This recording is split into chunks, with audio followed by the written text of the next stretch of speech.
a estas reuniones del Club de Columna de Valencia, que yo diría que ahorita es el Club de Columna de Venezuela, porque realmente junto con la gente de Caracas, que nos ha ayudado muchísimo, estamos estableciendo un grupo de reuniones mensuales muy agradable y espero que esto aumente. Esta es la 18ª reunión que tenemos. Tenemos invitados internacionales y hemos venido agregando diferentes médicos de prestigio que nos acompañan y nos dan sus puntos de vista, los cuales son muy interesantes.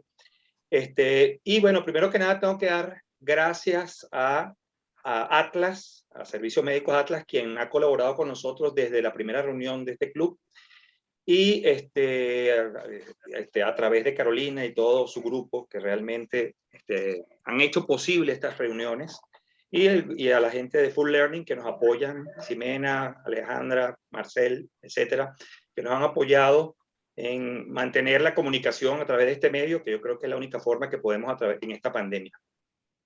Bueno, en la noche de hoy tenemos con nosotros al doctor Mariano Noel. El doctor Mariano Noel es un médico traumatólogo graduado en la Universidad de Buenos Aires y formado como traumatólogo en el Hospital Italiano de Buenos Aires, y cirujano de columna, egresado del Hospital Nacional de Pediatría de Buenos Aires, miembro de la Sociedad Argentina de Patología Espinal, miembro de la Scoliosis Research Society, galardonado con numerosos premios, más de 60 publicaciones. Actualmente, bueno, ya desde hace varios años, jefe del Servicio de Patología Espinal del Hospital Nacional de Pediatría y también jefe de la Fundación Nacional Materno Infantil.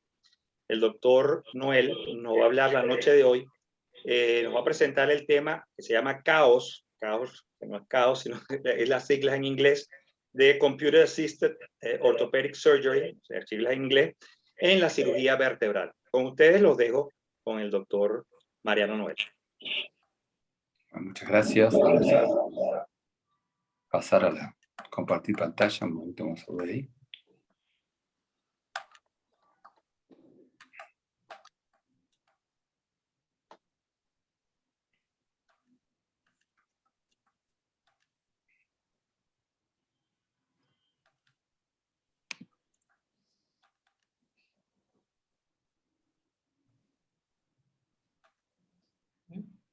Minuto que conecta.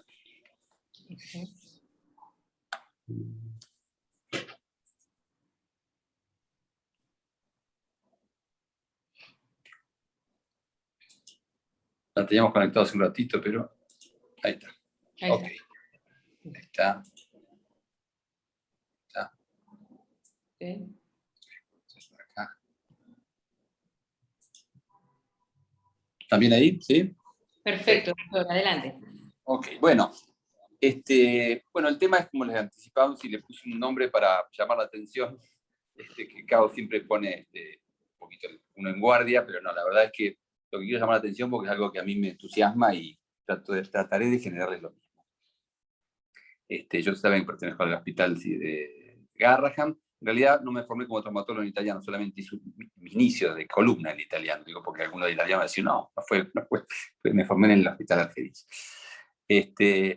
Acá justamente les muestro una primera aproximación a esto que hice con este libro muy interesante que escribió un médico argentino, que es Lucas Ristaco, que es un médico joven, que larga esta frase acá, donde dice que la distancia, digamos, para la ciencia la tiene que saltar nuevamente la generación joven, y yo no tendría que estar haciendo nada acá.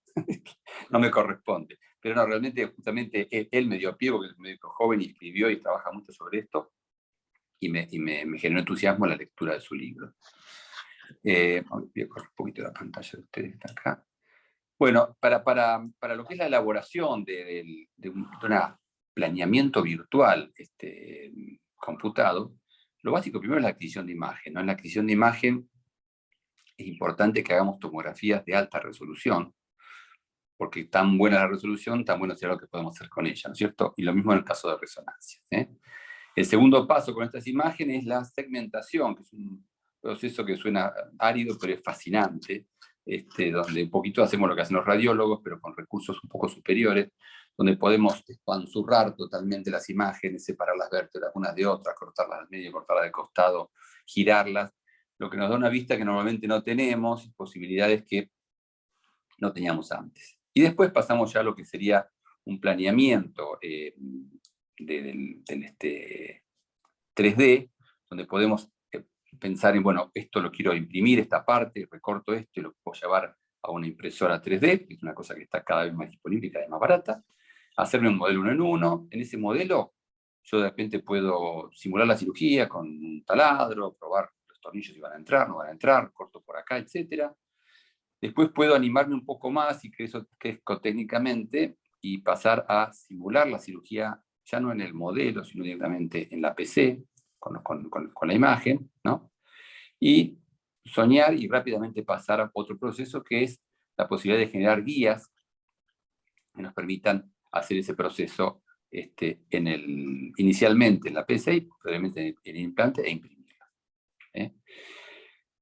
Un elemento que obviamente dice, bueno, cuando existe esto, lo otro no tiene sentido, no es cierto. Bueno, primero que tener una navegación tradicional y sofisticada en el quirófano son $2 millones en el quirófano, como menos, por lo menos, más todo el instrumental especial que implica, y la verdad que nuestros países no acceden a eso, digamos, rutinariamente, entonces tenemos que pensar que está bueno, que no es lo mismo, que no ofrece lo mismo, que esto lo complementa muy bien y cuando la tengamos, bienvenida, ¿no?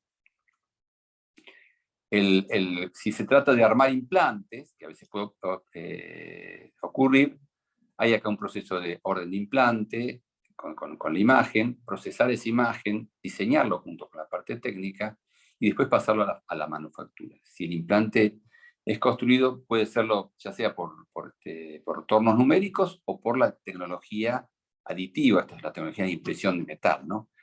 Y bueno, la tecnología tradicional que conocemos del torno numérico nos hace muy buenos implantes, unas terminaciones hermosas, todo, pero está muy limitado en las formas.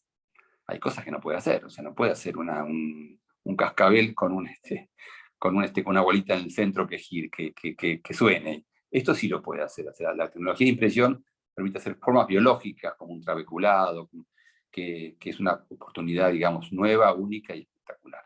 Y mucha variedad de metales.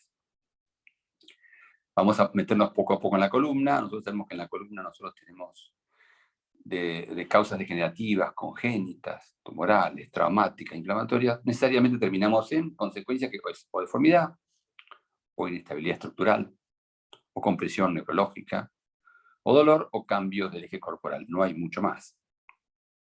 ¿Y qué hacemos? Y también tenemos los recursos de acción, también son limitados. O estabilizamos con implantes y prótesis, o resecamos hueso con todas las variables de osteotomías que ustedes ya conocen, o cortamos hueso y sacamos pedazos, o aportamos hueso y sustancias osteoinductoras, osteoconductoras, o biológicas, o estructuras de reemplazo donde dejamos un agujero. También nuestras cirugías no son mucho más que eso. Y obviamente cuando simulemos vamos a hacer ese tipo de cosas. Y en nuestra cirugía la majestad es el tornillo. O sea, sabemos que nuestros médicos en formación, todo lo principal que anhelan cuando empiezan a entrar a servicios, cuándo poder poner tornillos, cuántos poder poner y cuánto tardaré en entrenarme, ¿cierto? Porque es el principal elemento de fijación en este momento. Y por otro lado, hay que pasarlos a través de diferentes sitios con todos los riesgos que ello implica. ¿Cómo los colocamos? Bueno, los colocamos con manos libres, si tenemos hábito y habilidad, a veces podemos controlarlos con radioscopía, podemos navegarlos si contamos con esos elementos, y también podríamos potencialmente hacer plantillas preelaboradas, donde uno la apoye y coloque el tornillo, ¿no? Que suena bueno, como en este caso. O sea, este caso que ven acá es un caso nuestro, por ejemplo, donde, que lo vamos a ver después el caso, donde hicimos una plantilla multivértebra, en una malformación congénita en bloque, para orientarnos en la colocación.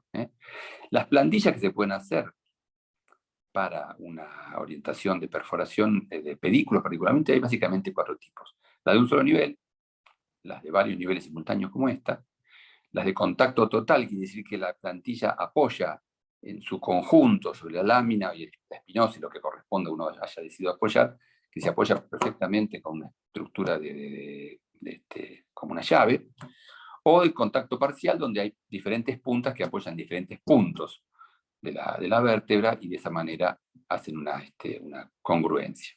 Cada cual con sus ventajas y sus desventajas.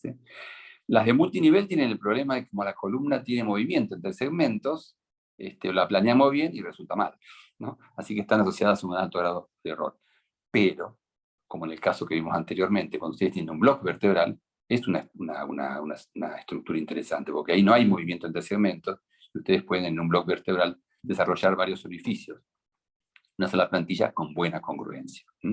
Como en estos casos que ven acá vemos un tipo de modelos tomados del libro, donde hacen una plantilla multinivel en un bloque vertebral y puede ser muy eficiente. La única, da muy buena estabilidad y tiene el problema de que sí, hay que sacar mucho tejido para que apoye, porque si no, no lo logra, ¿no? Las de apoyo parcial, este es un modelo que se vio en algunas presentaciones, tienen de bueno que no hay que sacar tanto tejido, tienen de malo que suelen ser bastante poco precisas, salvo que haga uno muchos puntos. Y cuando hacemos muchos puntos terminamos haciendo el apoyo total. ¿Cómo le fue a nivel experimental a estas plantillas? Este es un trabajo bien interesante, es un 480 pedículos hechos en un cadáver, divididos en dos grupos, la mitad Humphrey y la mitad 200, con plantillas de contacto total, ¿no?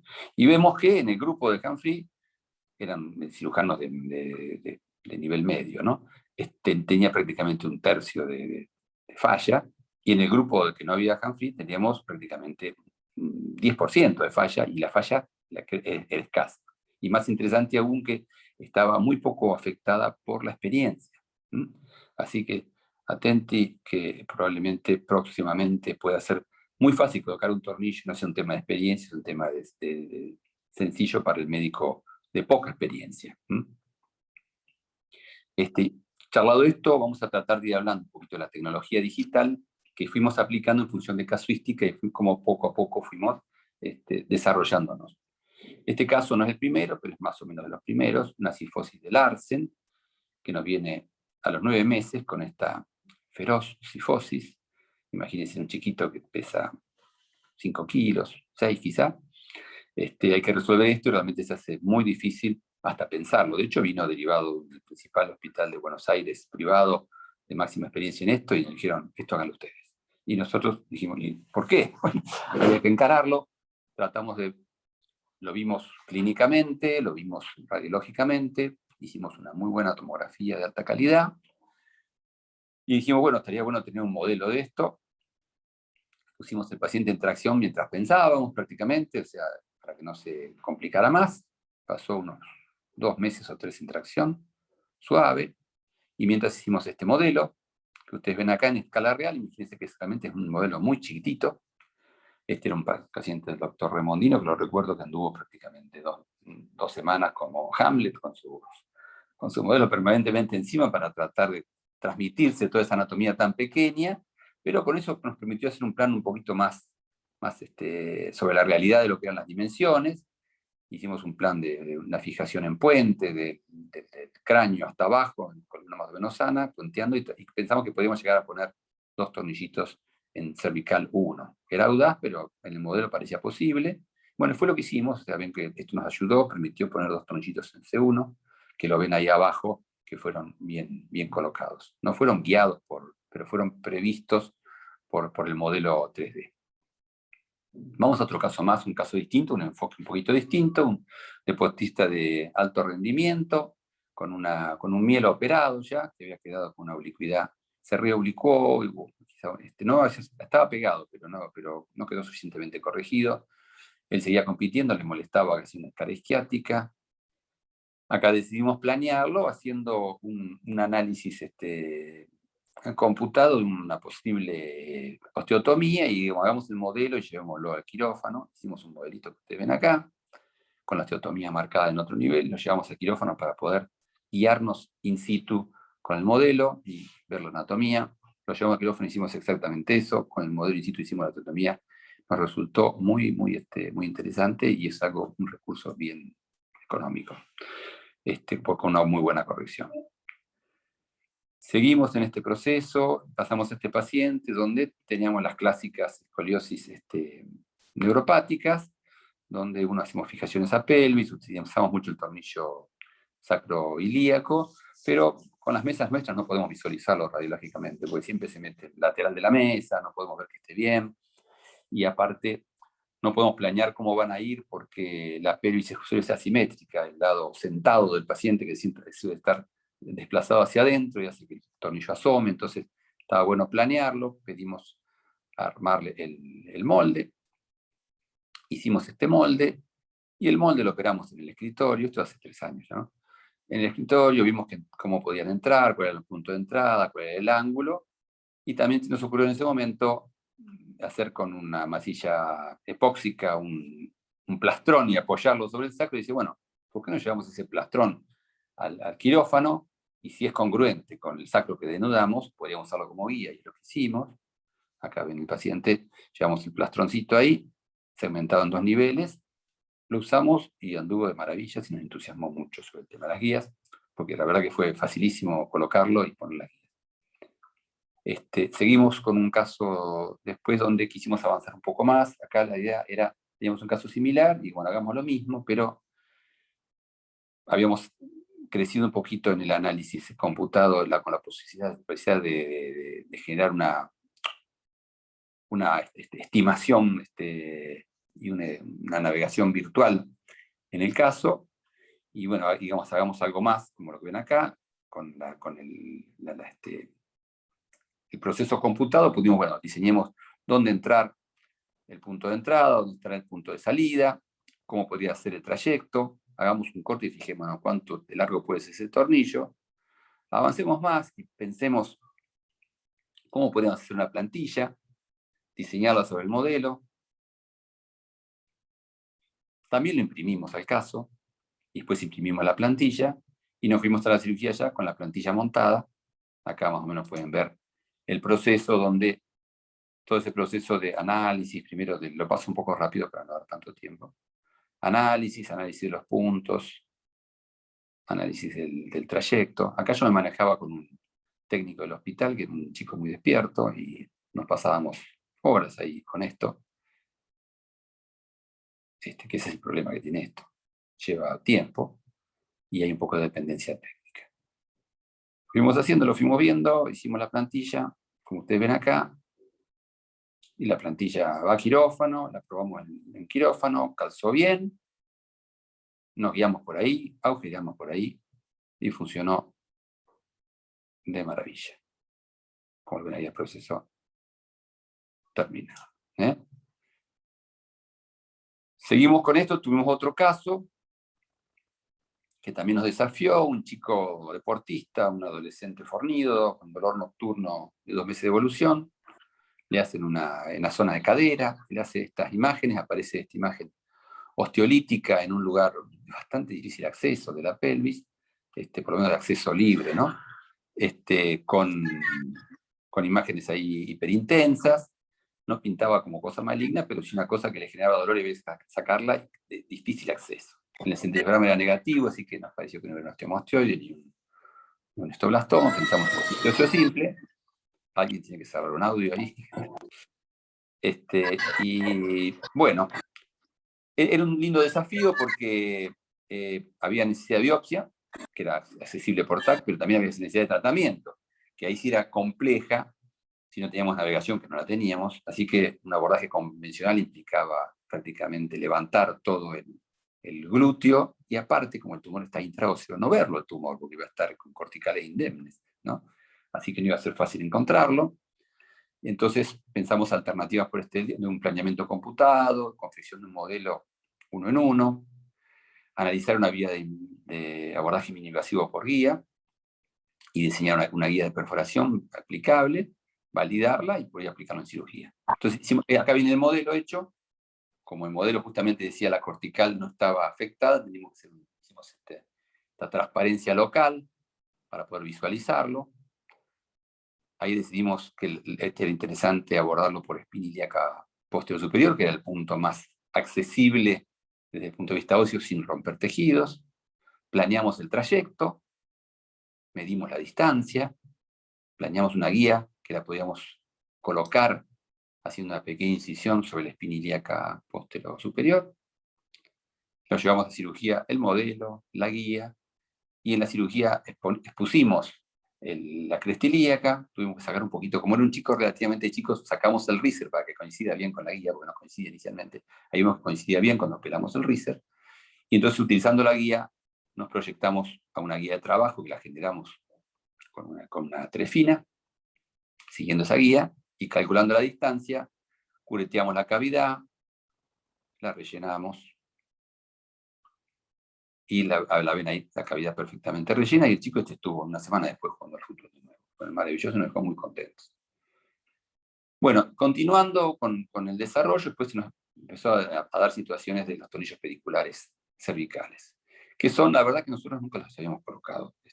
Nosotros tuvimos la suerte de compartir como un mes con Agumi Hiroshi, que fue el que inició este tema, y la verdad que nunca nos animamos a colocarlo, siempre nos pareció una estructura difícil, y íbamos por facetario y teníamos los problemas propios de los facetarios que se suelen salir, ¿no? Pues son poco fuertes. Vemos que había trabajos experimentales que tenían problemas, pero lograban cierto efecto a nivel cervical alto, pero había poca superficie para colocarlos. Pero cuando se incorporaba lámina y espinosa, que es lo que se puede hacer únicamente en C2, el resultado parecía bueno. Y que a nivel de las experimentaciones en cadáver con guías elaboradas para tornillos pediculares cervicales subaxiales, era bastante buena, había bastante eficiencia.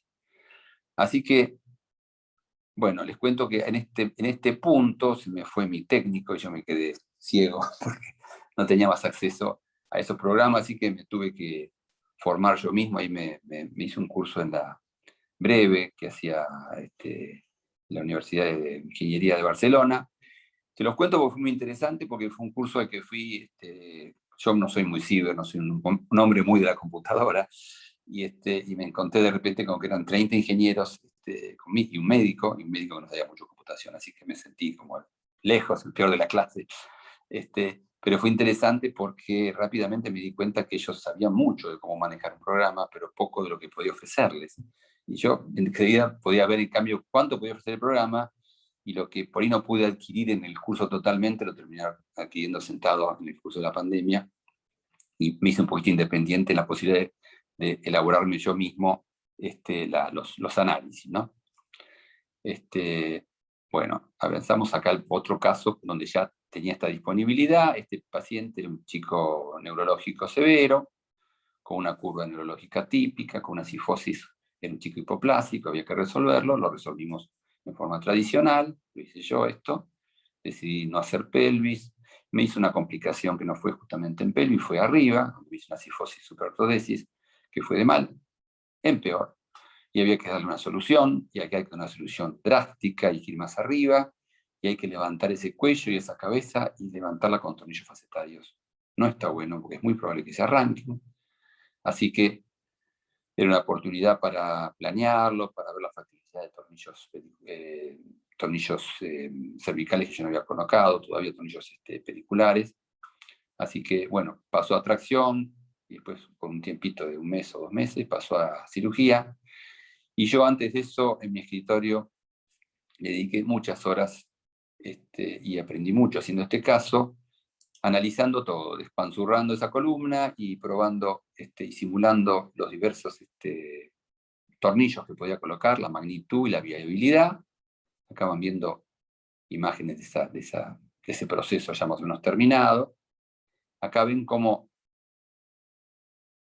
visto más grande, cómo pude operar virtualmente con tornillos, que yo puedo, digamos, determinar el diámetro a esos cilindros, y probar en uno y en otro plano, asegurarme de que no tienen acceso al canal, ver la relación con el implante ya colocado. Acá incluso segmenté el espacio intrarraquídeo y me aseguré de que los tornillos no tocaran nada de lo que podría ser el equivalente a la dura, que pasaran todos lejos. Y me lo aseguré. Y este caso le coloqué esos tornillos virtualmente como 10 veces seguidas a cada uno. Después simulé lo que podía ser la osteotomía en este caso, y puse lo que yo le llamo realidad y deseo, ¿no? Lo que es el caso y lo que podría idealmente ser si lo lograra corregir de acuerdo a lo planeado. Y ahí lo tienen también cómo quedaría en cuanto al implante previo, para ver cómo alinearía. Hasta podría pensar cómo tiene que ser la barra que voy a redoblar. Y en la cirugía, en este caso no hice guías porque no tenía la posibilidad de intuición, yo solamente hacía el planeamiento, me fui a la cirugía habiendo operado a este paciente 10 veces. Lo operé 10 veces virtualmente. Y en la cirugía recuerdo que mi ayudante, la doctora Robles, vio que colocaba los tornillos pediculares hand-free, que iba al punto directamente, que iba con el ángulo, y anduvieron todos de movida bien y radiológicamente bien. Fue muy, muy satisfactorio porque este paciente lo había operado antes. Y ven el caso, digamos, terminado y cómo remeda perfectamente lo que se planeó. Así que a mí, nuevamente, me generó mucho entusiasmo este caso en seguir en esta línea, porque uno encuentra que se empiezan a aparecer cada vez más los procesos que uno planea a los que uno termina haciendo, ¿no? En este punto, que fue hace un poquito menos de un año, logré hacer con una empresa importante que es Raomed, de Córdoba, que trabaja con lo que es cráneo, y tiene los programas más actualizados y todo, un convenio de cooperación con el hospital, donde ellos nos daban su capacidad de sus ingenieros y la parte industrial, y nosotros les ayudamos un poco también en el desarrollo de guías. Y bueno, acá les cuento un poquito de esta etapa. Este paciente es un paciente de una secuela de una neurofibromatosis muy grave, había sido operado, tuvo que ser desinstrumentado y reinstrumentado, se empezó a desviar muchísimo acá a nivel del cervicotorácico, y no había forma de fijarlo más arriba porque estaba muy, muy displásico, afectado por el neurofibroma, así que para tratar de sostener a este paciente que se moraba había que ir al cuello, y el cuello también era parcialmente afectado por la neurofibromatosis. Así que acá pasé a analizar este caso a nivel cervical, la posibilidad de tornillos pediculares, y uno ve acá, sobre todo acá a la derecha, cómo hay tornillos que son totalmente inviables, porque el neurofibroma morada ese pedículo y deja palillitos, y hay otros que son perfectamente viables. Entonces yo esto lo pude analizar previamente, pude también desarmar toda esta columna y ver qué posibilidad tenía de arriba de fijarme para darme una posibilidad de mover esa columna, posibilidades de corrección hipotéticas,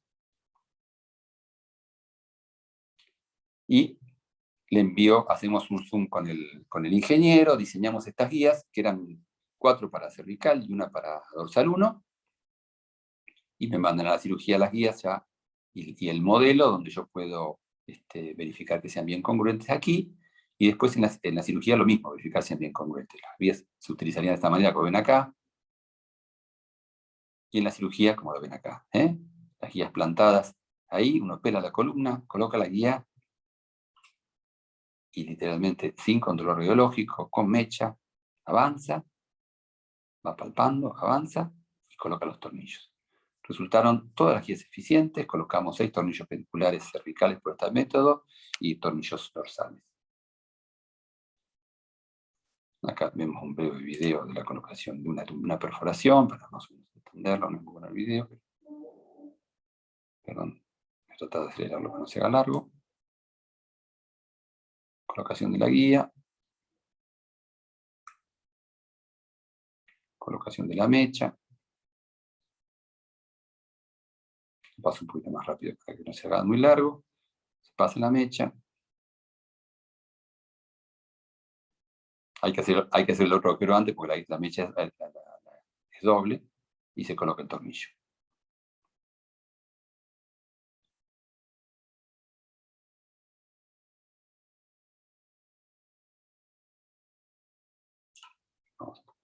Vamos a seguir, porque no sea muy largo. Perdón. Bueno, acá vamos a otro caso. Acá tiene el caso, acá tiene el caso terminado, que tuvimos una mala corrección porque era muy, muy, muy pegado, bueno, no costó hacer la osteotomía, pero sí quedó perfectamente bien la parte cervical, quedó espectacularmente sólida, nos permite sí generar un buen callo en una zona que se estaba desmoronando. Probablemente después le hagamos una curva compensatoria iatrogénica sobre la parte de abajo para compensarlo. Acá tenemos una chica de un síndrome de Down con un tortícolis que ya llevaba varias semanas, como lo ven acá. Esta chica, acá se ve la radiología de ella, el aspecto radiológico, la simetría, la subluxación, mejoraba contracción, pero volvía rápidamente a posición. Así que nos vimos en la obligación de planearle una cirugía. Para planear la cirugía, la idea es tratar de evitar el cráneo, así que tratar de fijar C1 y C2 nada más. Bueno, digamos, aprovechemos, no es que sea indispensable hacer esto, pero decidimos analizarlo por esta vía. Analizamos esta columna y la segmentamos en esa zona.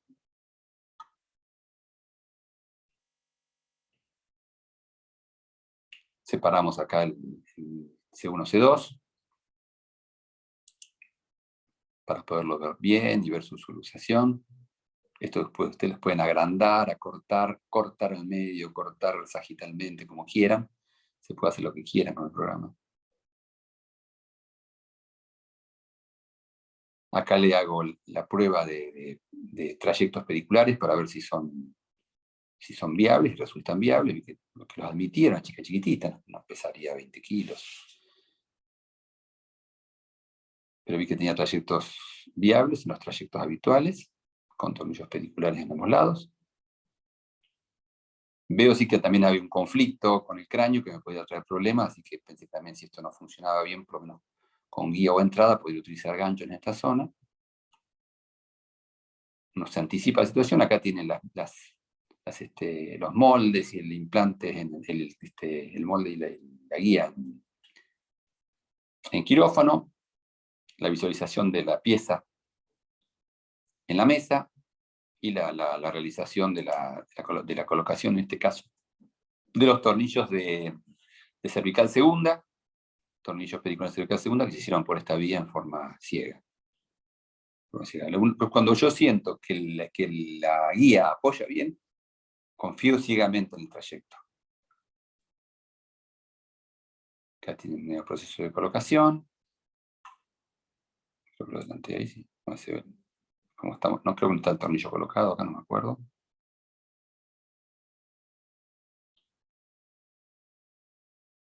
Si no hacen con guía, no les recomiendo usar mechas en cervical, mejor usar algo manual.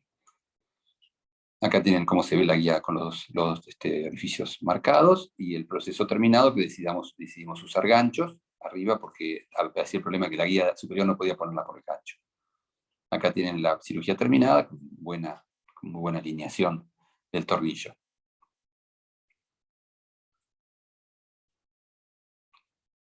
Y acá tenemos otro caso, este caso lo operé esta semana.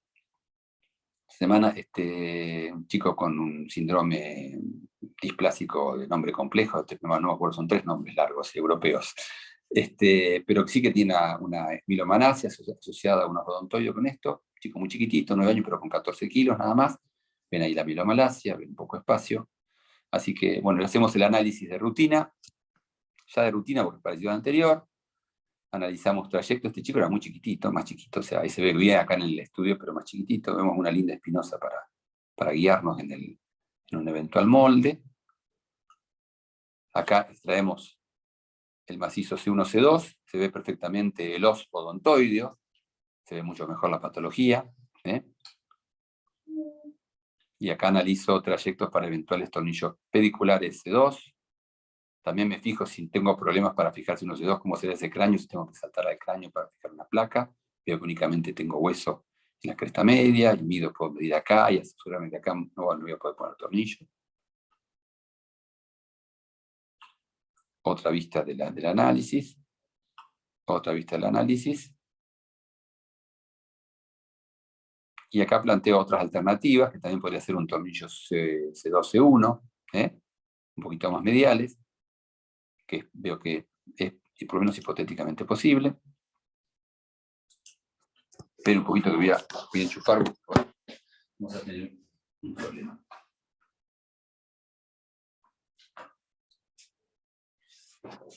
Ahí está, creo que vamos. Ahí.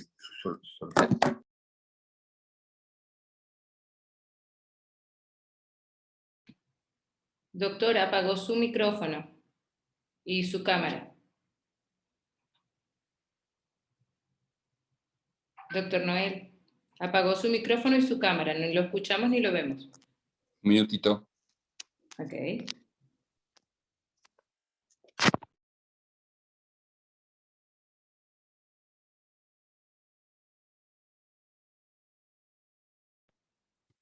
¿Ahí me escuchan? Ahora lo escuchamos, no lo vemos.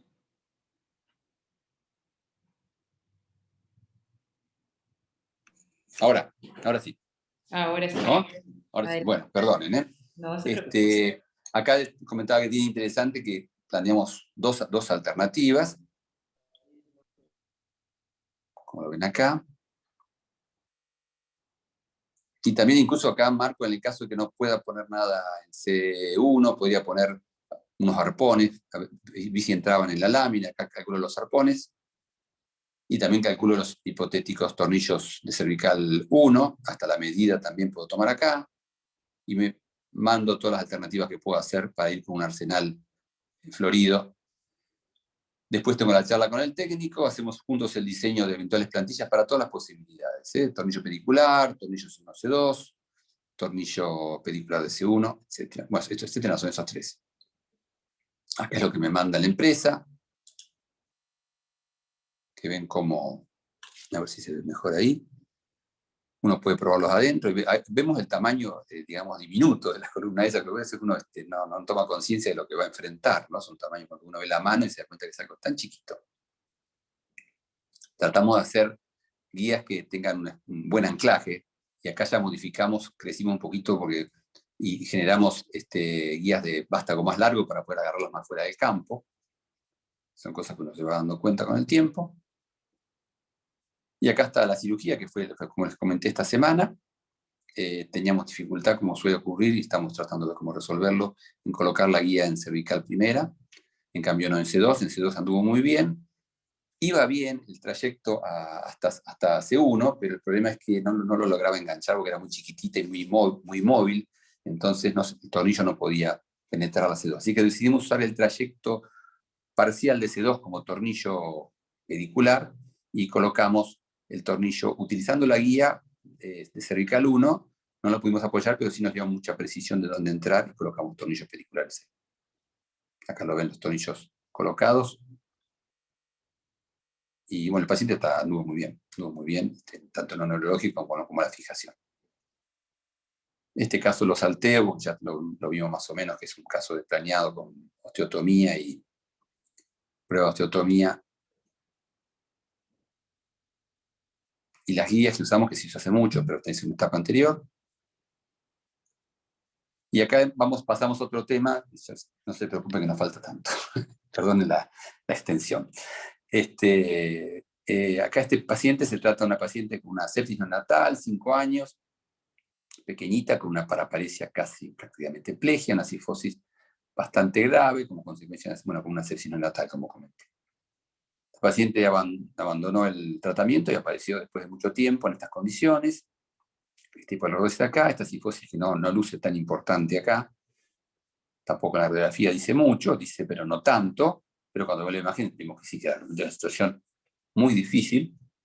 Tenemos una columna literalmente luxada y crónicamente luxada, porque vemos imágenes de resonancia cuando está hace 3 años o 4, está en la misma posición. Así que había que planear un tratamiento. Como tenía cierta funcionalidad medular mínima, había que tratar de preservarlo, con la posibilidad de que conserve eso y que eventualmente retrograde algo. Eso nos complicó la historia. Así que pasamos al planeamiento, trabajamos sobre las imágenes. Esto es trabajo de escritorio, que me lleva bastante tiempo, aunque va demorando cada vez menos, planeando, bueno, tornillos posibles, como vemos acá, laminectomías posibles primero.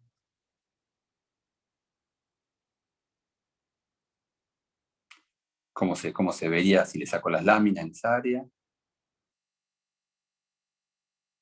¿Cuáles láminas debería sacar? Porque acá vamos a ver un poquito para atrás. Ven, ahí se ve perfectamente cómo está la columna, cómo está el canal y cuáles son las láminas que justifican ser sacadas. Solamente son 2, ¿no? Eso está bueno porque uno ya prevé y evita dañar innecesariamente. Y una vez que saque la lámina, acá simulo el retiro de la lámina y veo cuál es realmente la parte que puede requerir ser removida mínimamente como para generar un canal adecuado, que sería esta vértebra, que sería torácica 5 en este caso, como mínimo, quizá que haya que acercar más, ¿no? ¿Cómo quedaría con respecto a los tornillos mínimos? Porque una chica chiquitita tengo que tratar de fijar poca columna, así que ¿qué es el mínimo de instrumentación que puedo colocar? Planeada y viable. me aseguro de que se pueda, pruebo y mido, estos son vástagos de 4,5, y me aseguro que entran. Vamos a simular la resección de ese trozo de columna, de esa vertebrectomía asociada a la amiectomía. Ahí lo tienen removido ya, y el gap que me quedaría. Y después voy a simular qué pasa si, pensando que saco toda esa fibrosis que hay en esta zona, y puedo movilizarla, soñando. Ahí tiene la amiectomía hecha. Ahí estaría el proceso de remoción ósea completa y cómo quedaría la columna si no la movemos. Y ahí hago una simulación de movimiento para ver más o menos cómo se alinearía, en el mejor de los casos. Cómo quedaría si la puedo alinear y hacer un bone-to-bone, que apoye directamente la vértebra, que sería la 4 con la 6 apoyada, está atractivo.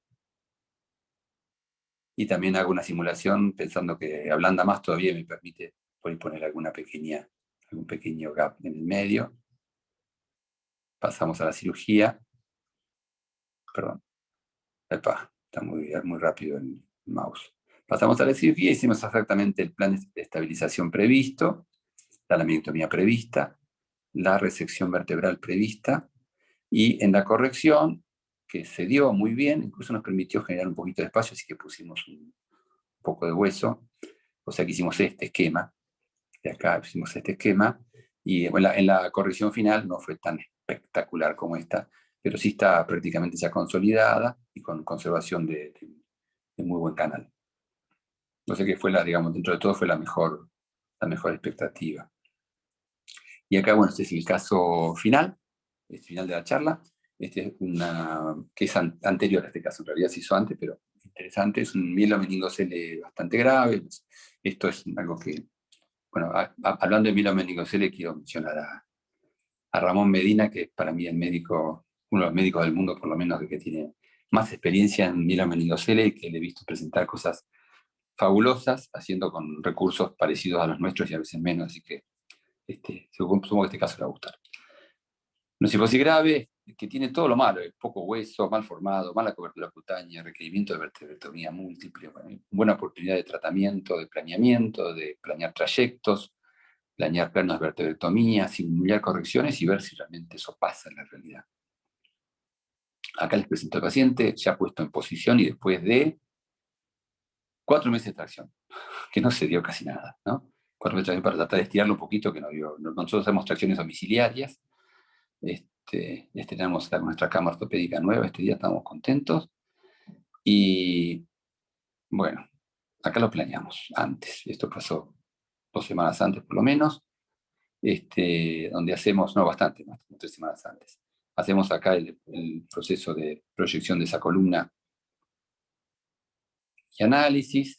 Primero planeamos si vamos a poder instrumentarlo. Este paciente tiene continencia como para aceptar buenos tornillos arriba y abajo, porque es impensable una vertebrectomía si no hicimos una buena fijación arriba y abajo previa. Entonces vimos que se podía bien.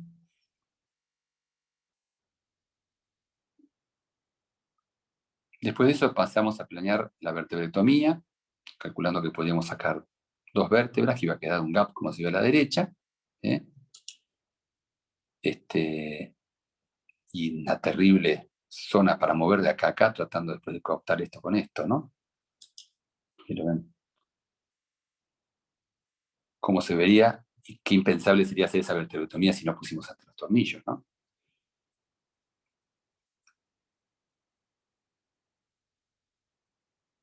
Y acá está nuevamente lo que se llama realidad y deseo, ¿no? Uno, digamos, desea llegar acá y tiene esta realidad, y esto lo que la verdad a develar es si podremos en la cirugía remediar lo que hicimos en la computadora. Suena un poco improbable.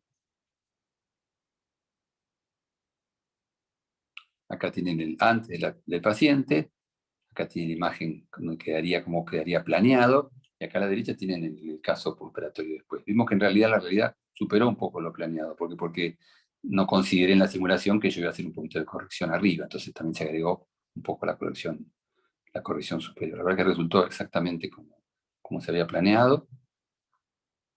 Acá tiene el paciente en el antes y tiene el paciente después con la jiba corregida. Ya debe llevar unos 8 meses más o menos operado.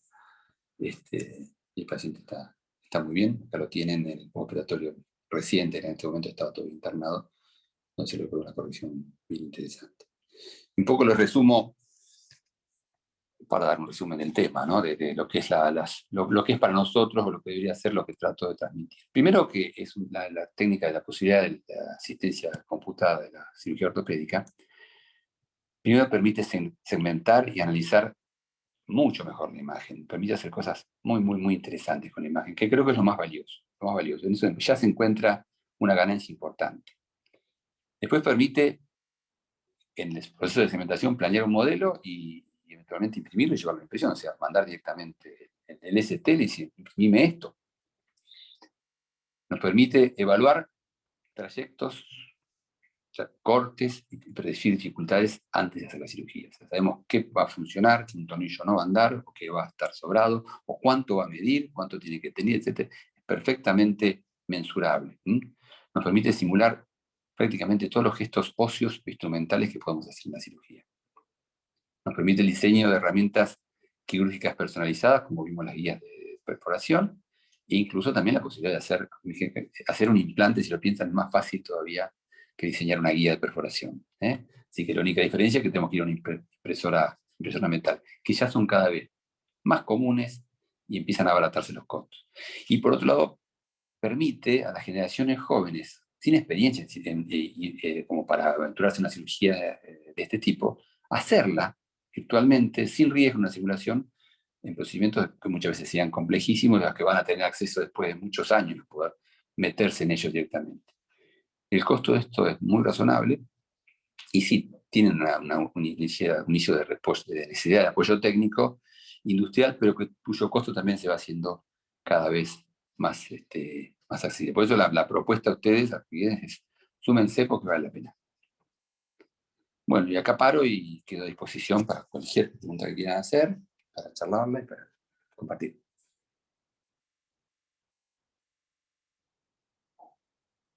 Punto y aparte.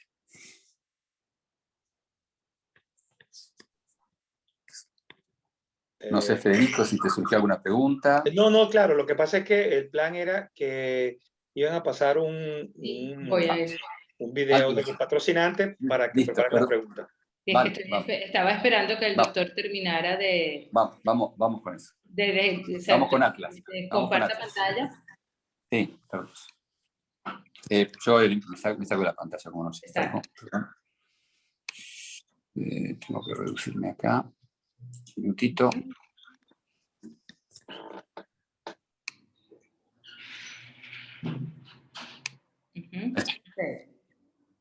Entonces, denme un minutico, que con eso no me abrió, tengo que volverlo a cerrar. Ok, ahora sí.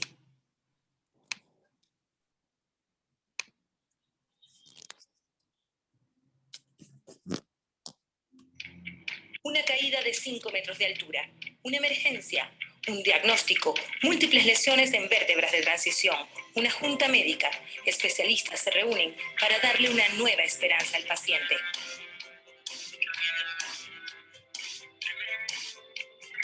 Un implante, AGOA.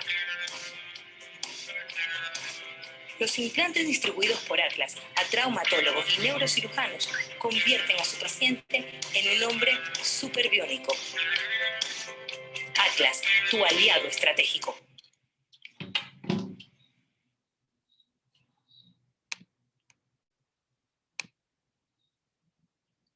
Bien.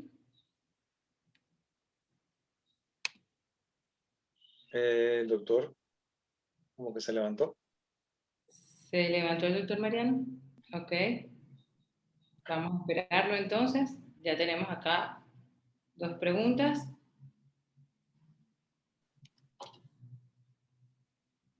Lo esperamos.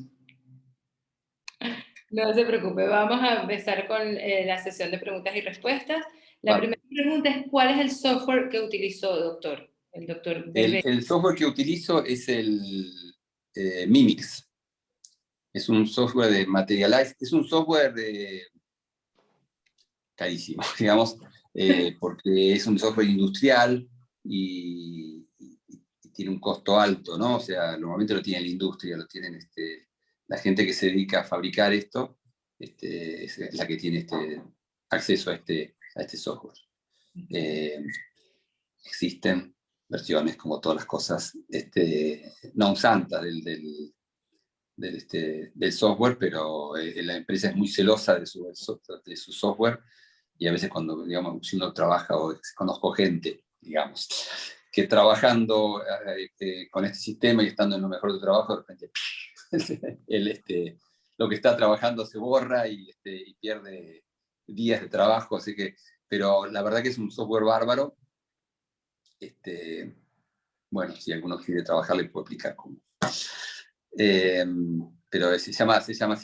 Es un software que tiene una parte que es el Mimic, que se trabaja con las imágenes y se pasa a un sistema suite que es el Matic, que es una especie de AutoCAD, donde se hace lo que es la parte de diseño de implantes y todo.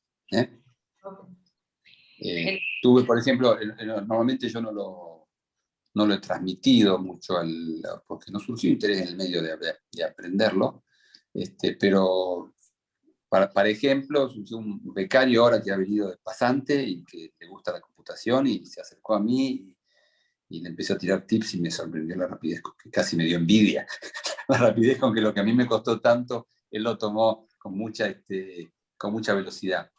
Pero lo interesante es cuando se conjuga el manejo de este programa con conocimiento quirúrgico, porque uno puede, en función de la experiencia, puede predecir mucho lo que puede hacer, entonces puede simularlo con bastante certeza, ¿no? Okay. Hay otros programas que son gratuitos, que yo no los he utilizado, creo que son relativamente buenos, también se puede empezar tranquilamente con ellos. Okay. Pero hay que empezar con técnicos, conviene, yo antes de esto trabajé un año con el técnico del hospital y siempre estaba sentado al lado de él, digamos, tiene de bueno que uno aprende, pero aprende delega la función y como que se dedica únicamente a pensarlo médicamente, ¿no? Cuando tiene que meter las patas en el barro, hay que ir a aprenderlo. Ok. El doctor Ángel Rangel pregunta, además de decir que excelente ponencia, aparte de la seguridad que le está dando la técnica, ¿cuánto han logrado reducir el tiempo de cirugía en esos casos de alta complejidad? No es una respuesta que puedo dar, porque justamente las cirugías de alta complejidad son tan variadas, tan variopintas, que para ostentar eso con seriedad habría que hacer un trabajo muy armado, ¿no? Creo que lo que ha hecho mejores cirugías. O sea, han ido programadas, no hemos ido a ver qué pasa, sino que ya sabemos lo que va a pasar y ya sabemos lo que va a funcionar. Entonces, asumo que ha reducido los tiempos, pero no lo puedo probar. Asumo que reduce los tiempos y ha mejorado mucho los resultados. O sea, osteotomías como la chiquita esa que les mostré, donde yo creo que esa cirugía hubiera sido totalmente distinta si yo no. De hecho, es muy interesante los ateneos de servicio, donde se presenta este caso, y nosotros tenemos un staff bastante fuerte de chicos muy, muy bien formados y que trabajan muy bien y que tienen mucha experiencia, son seniors, y hay mucha diferencia en los puntos de vista de qué hacer. Pero cuando presento el análisis, se unifican mucho las posiciones, porque se comprende que no tiene sentido hacer una laminectomía más abajo, por ejemplo, o que puede ser suficiente sacar solamente ese cuerpo y el otro se puede intentar, porque la verdad que se ve que da. O sea, hay cosas que se visualizan y ya vamos con mucho menos discusiones hacia el procedimiento, ¿no? Okay. Perfecto. Doctor, Sí, ese software conjuga también, porque los sistemas de computación de los tomógrafos de alta resolución, de alguna manera le permiten a uno remover segmentos del cuerpo vertebral.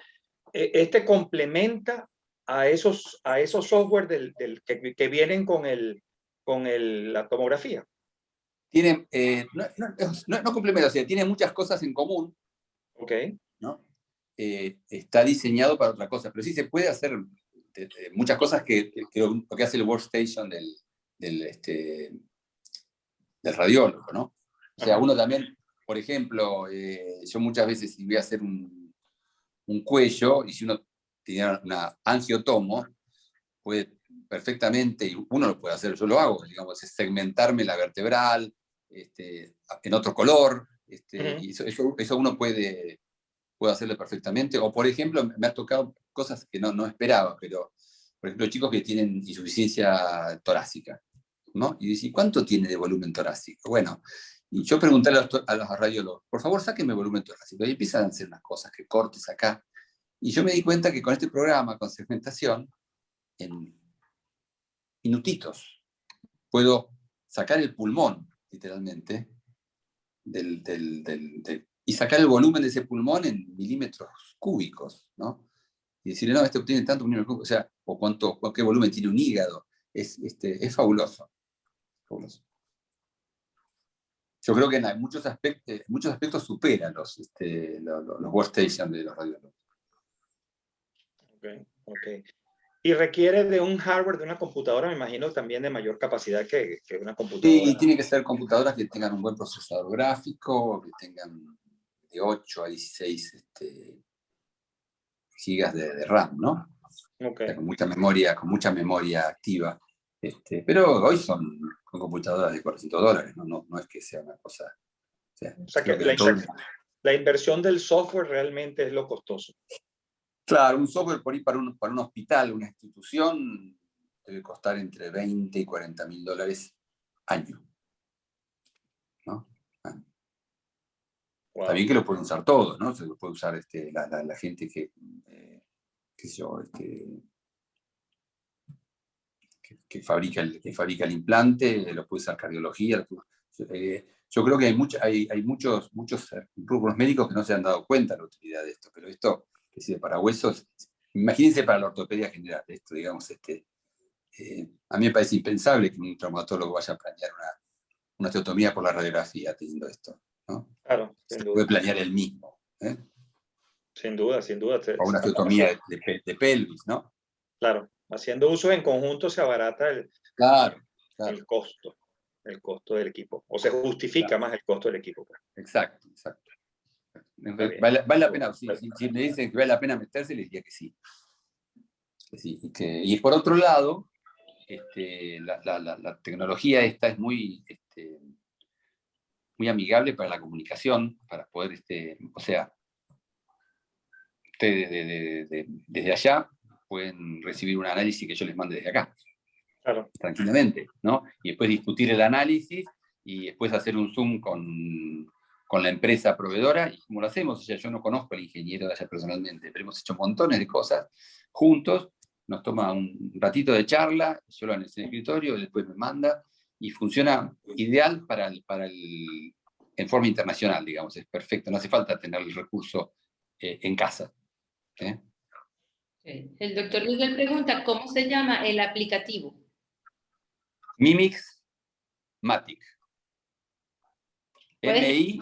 M-I-C-S. M-I-C-S. M-I-C-S. Ok, Mix. Mimix. Como mímica, ¿no? Mímica, como mímica, pero Mimix con una S. Mimix. Y la empresa que lo comercializa se llama Materialize. Okay. Una empresa europea. Que es la principal empresa de este tipo de programas para la industria. La industria de otro tipo también, ¿no? Parte de la médica.